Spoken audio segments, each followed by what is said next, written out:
नमस्कार प्रिय दर्शकों, आप देख रहे हैं ज्योतिष मंत्रा। प्रिय दर्शकों, आज मां काली के एक ऐसे मंत्र प्रयोग की चर्चा है जो मात्र 3 दिवस तक मंत्र जाप करने से मां काली के साक्षात दर्शनों का लाभ प्राप्त होता है। चाहे वो प्रत्यक्ष रूप से हो या मां की ज्योति के रूप में आपको दर्शनों का लाभ प्राप्त हो, परंतु निश्चित होगा कि ऐसा करने से 3 दिवस के अंदर अंदर ही आपको मां की कृपा का अनुभव भी होगा, उनके दर्शनों का लाभ भी मिलेगा। मां काली काल पर भी विजय प्राप्त कराने वाली है और इस कलयुग में मां काली का वर्चस्व सर्वाधिक माना गया है। मां काली की पूजा आराधना करने से प्रथम तो किसी प्रकार के कष्ट, भय, संशय आते नहीं है।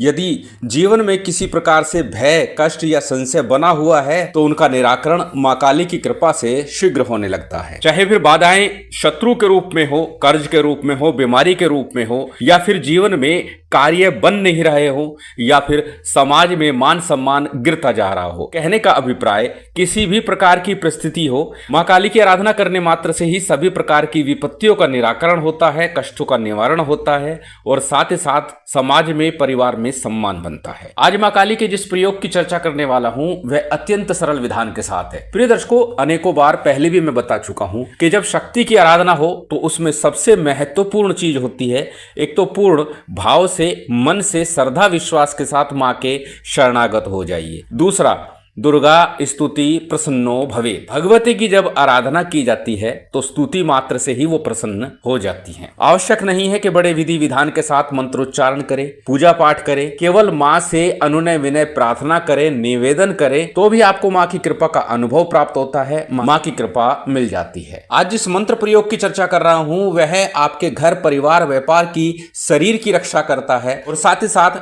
मां काली आपके अंग संग रहती है, अर्थात मां काली आपके साथ चलने लगती है। जब भी, जैसे भी, जिस भी परिस्थिति में आप होंगे, मां काली का ध्यान करके जब उस कार्य को करेंगे तो वह कार्य निश्चित तौर पर हो ही जाएगा। इस मंत्र के द्वारा नजर, टोक, तंत्र बाधा का भी निवारण होता है और निश्चित होता है। अब इस मंत्र का विधान कैसे करना है, किस प्रकार करना है, किस विधि से करना है, किस समय करना है, कौन सी सामग्री के साथ करना है, यही सब चर्चा आज के इस वीडियो में है। हमेशा की तरह सबसे पहले बात करेंगे साधना प्रयोग के लिए प्रयोग की जाने वाली सामग्री। सामग्री में सामान्य पूजन सामग्री, जिसमें अक्षत, पुष्प, धूप, दीप, नैवेद्य, फल, फूल, मिष्ठान, जो आपकी व्यवस्था बन जाए, जो आप ले सके, जो आप व्यवस्था बना सके, वो सामग्री ले लीजिएगा। भोग के रूप में लौंग, इलायची, बतासे का भोग देना है अग्नि के ऊपर और साथ ही मां के ऊपर पूर्ण श्रद्धा विश्वास रखते हुए उनसे अनुनय विनय निवेदन प्रार्थना अवश्य करनी है। जब आप भोग देंगे उस कामना का निवेदन भोग के समय आपको करना है, जो मंत्र बताने जा रहा हूं उस मंत्र के साथ में। अब कैसे करना है और किस समय करना है? दर्शकों, इस मंत्र का आरंभ आपको शनिवार की संध्या काल में करना है। शुक्ल पक्ष हो अथवा कृष्ण पक्ष, शनिवार की संध्या काल हो, सूर्यास्त हो चुका हो, उसके बाद में आपको ये साधना,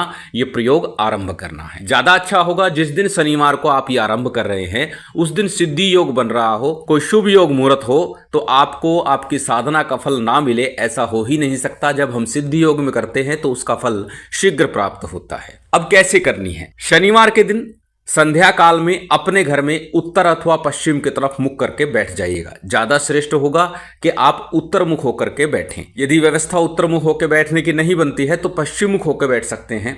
दक्षिण पूर्व दिशा का त्याग कर दीजिएगा, उस तरफ मुख ना कीजिएगा। अपने सामने किसी चौकी पट्टे के ऊपर लाल रंग का एक वस्त्र बिछा लीजिए, उसके ऊपर मां भगवती शक्ति का चित्र स्थापित कीजिए, शिव का चित्र स्थापित कीजिए। स्वयं भी लाल रंग के वस्त्र पहने ज्यादा उत्तम होगा, अन्यथा किसी भी प्रकार के साफ स्वच्छ वस्त्र पहन करके साधना प्रयोग कर सकते हैं। काले रंग के वस्त्रों का प्रयोग भी इस साधना में आप कर सकते हैं। अब सबसे पहले हमेशा की तरह थोड़ा सा शुद्धि आचमन कर लीजिए, दाहिने हाथ में जल लीजिए, अपने ऊपर और सामग्री के ऊपर जल छिड़क लीजिए। उसके बाद दीप प्रज्वलित करना है। दीपक सरसों के तेल का हो, लंबी बत्ती का हो, खड़ी बत्ती का दीपक प्रयोग नहीं करना है, लंबी बत्ती का ही दीपक प्रयोग करना है। दीप प्रज्वलित कर लिया, उसके बाद में आपको संकल्प लेना है। संकल्प के लिए दाहिने हाथ में अक्षत, पुष्प, जल इत्यादि ले लीजिए। अपना नाम बोलिए, गोत्र बोलिए, उस दिन का तिथिवार नक्षत्र बोलिए और फिर अपनी कामना बोलिए। किस कामना से, किस कार्य के लिए आप ये मंत्र प्रयोग करना चाह रहे हैं। जो भी मनोकामना, जो भी कार्य रख के प्रयोग करेंगे वो निश्चित ही मां की कृपा से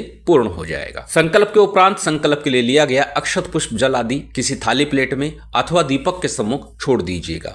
उसके बाद में सबसे पहले गणपति, गुरु, कुल देवी देवता और पितरों का आपको ध्यान पूजन सामान्य रूप से कर लेना है। जिस प्रकार से भी आपको ज्ञान है उस प्रकार से पूजन संपन्न कर लीजिए। साथ ही साथ माँ भगवती शक्ति का शिव के साथ पूजन कीजिए और भैरव जी का भी पूजन अनिवार्य रूप से कर लीजिएगा। पहले भी बोल चुका हूं, जब शक्ति की आराधना हो तो भैरव का और भैरव की आराधना हो तो शक्ति का पूजन अनिवार्य रूप से किया जाता है। सभी का पूजन विधान आपका संपन्न हुआ। अब आपको उस मंत्र का जप करना है। मूल मंत्र के जप से पूर्व 11 बार गणपति मंत्र और 11 ही बार कम से कम गुरु मंत्र का जप कर लीजिए। अच्छा तो ये होगा कि एक एक माला का गणपति और गुरु मंत्र का जप करें, परंतु कम से कम भी 11-11 बार अवश्य कीजिएगा। गणपति मंत्र के रूप में ओम गणेशाय नमः, ओम वक्रतुंडाय नमः, ओम विघ्नेश्वराय नमः, ओम गंग गणपति नमः, कोई भी एक मंत्र जो आप आसानी से सरलता से गणपति मंत्र जप सके उस एक गणपति मंत्र का आपको जप करना है। बात करें गुरु मंत्र की। गुरु दीक्षा के समय मिला मंत्र गुरु मंत्र कहलाता है। यदि आपने गुरु दीक्षा नहीं ली है उस परिप्रेक्ष्य में गुरु गोरखनाथ जी के ओम गुरु गोरक्षनाथाय नमः अथवा भगवान शिव के पंचाक्षरी मंत्र ओम नमः शिवाय का आप गुरु मंत्र के रूप में जप कर सकते हैं। गणपति और गुरु मंत्र का जप आपका पूर्ण हो गया। उसके बाद आज का जो मूल मंत्र है इसका आपको एक माला का जप करना है। मंत्र जाप से पूर्व मंत्र को पहले अच्छे से कंठस्थ कर लीजिएगा ताकि मंत्र जाप करते समय किसी प्रकार की भूल ना हो, गलती ना हो, त्रुटि ना हो और आपका मंत्र जाप पूर्ण रूप से सफल हो, सिद्ध हो और निश्चित ही मां की कृपा आपको प्राप्त हो। प्रिय दर्शकों, आज का जो मंत्र है वो साबर मंत्र है। साबर मंत्रों की चर्चा होती है तो बार बार बोलता हूं कि साबर सिद्धि मंत्र का जप करना भी शेकर होता है, उत्तम होता है, साधना शीघ्र सफल होती है जप से।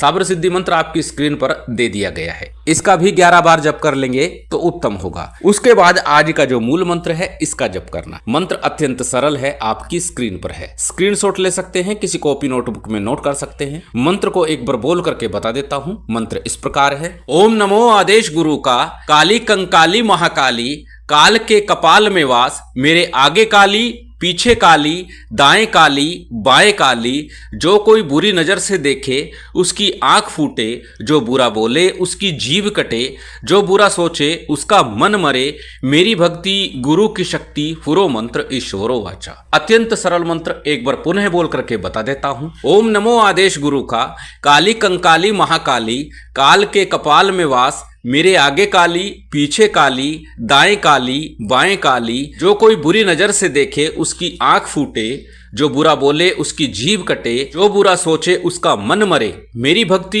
गुरु की शक्ति फुरो मंत्र ईश्वरो वाचा। इस मंत्र का आपको एक माला कम से कम जप करना है। बार बार बोलता हूं कि अधिकस्य है अधिकम फलम। यदि संभव हो 3 माला 5 माला 7 माला जितना आप करना चाहे उतना अधिक कीजिएगा, क्योंकि जितना मंत्र जाप अधिक होगा उतना ही हमारे तप का बल अधिक होगा और हमारा कार्य शीघ्र सफल होगा। मंत्र जाप के बाद में मां शक्ति की आरती कीजिएगा। आरती के बाद में लौंग इलायची बतासे का उपले की अंगारी के ऊपर आपको भोग देना है। पहले माँ का आह्वान कीजिएगा अंगारी के ऊपर, जब ज्योति प्रज्वलित हो जाए अंगारी पर उसके ऊपर लौंग इलायची बतासे का आपको भोग देना है। क्षमा प्रार्थना और निवेदन करना है किस कामना से आप ये प्रयोग कर रहे हैं। उसके बाद में थोड़ा सा जलाचमन करा दीजिए। जलाचमन कराने के बाद पुनः क्षमा प्रार्थना करके निवेदन करके आसन को प्रणाम करके अपने प्रयोग से अपनी साधना से उठ जाइए। इस साधना को, इस प्रयोग को माँ काली की पूर्ण कृपा प्राप्ति के लिए आपको 21 दिवस तक लगातार करना है। और साथ ही साथ प्रत्येक शनिवार को जब आप ये भोग देंगे, भोग चाहे साधना काल के दौरान नित्य भी दे सकते हैं, परंतु प्रत्येक शनिवार को जब आप ये भोग देंगे उसके साथ